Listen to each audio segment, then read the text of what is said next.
Powerfully. In what way? We were talking a moment ago about the autonomic nervous system, which is sympathetic versus parasympathetic. We live our lives on sympathetic overdrive, which basically is the equivalent of constantly feeling threatened, right? Heart rate pumping, blood pressure up, more focused, but then you suffer the consequences within your gut. The gut gets sacrificed when we are activating our sympathetic nervous system. We don't do enough to do the opposite, which is the parasympathetic nervous system, which is what happens when we slow down. Conversations, holding hands, hugs, prayer, journaling, meditation, sauna, that's parasympathetic. Okay. So to the trauma question.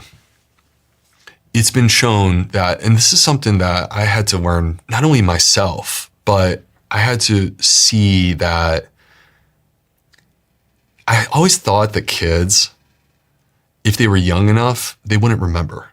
And what I've realized is actually this idea of like the body keeps the score is so well said. It's so true. The body does keep the score. You can have trauma that occurs before the age of 2. There's no way you remember that.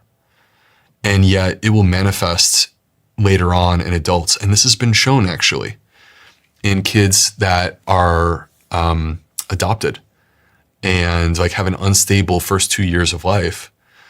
They are more likely to suffer with health-related issues later on. This issue of trauma, what happens is that it restructures the brain and how your brain functions. And it keeps you sort of trapped in that fight or flight state. Keeps you trapped. Yeah. So there's a part of our brain called the amygdala. And the amygdala is what gets activated if you like go to a haunted house. You know, like if you get scared of something, right? Or like it's the middle of the night and you hear something creepy in the bushes and you're not sure what's going on. Okay.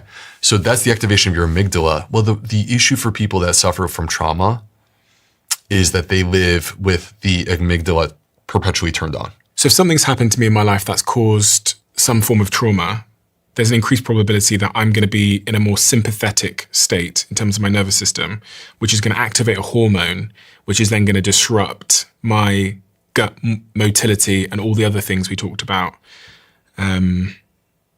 like the gut barrier and other dysfunction across the gut. What is the link there? Is it the hormone that's produced when I'm in that stress state that is impacting my immune system, which is then having the impact on my gut? Yeah, so this is all a manifestation of the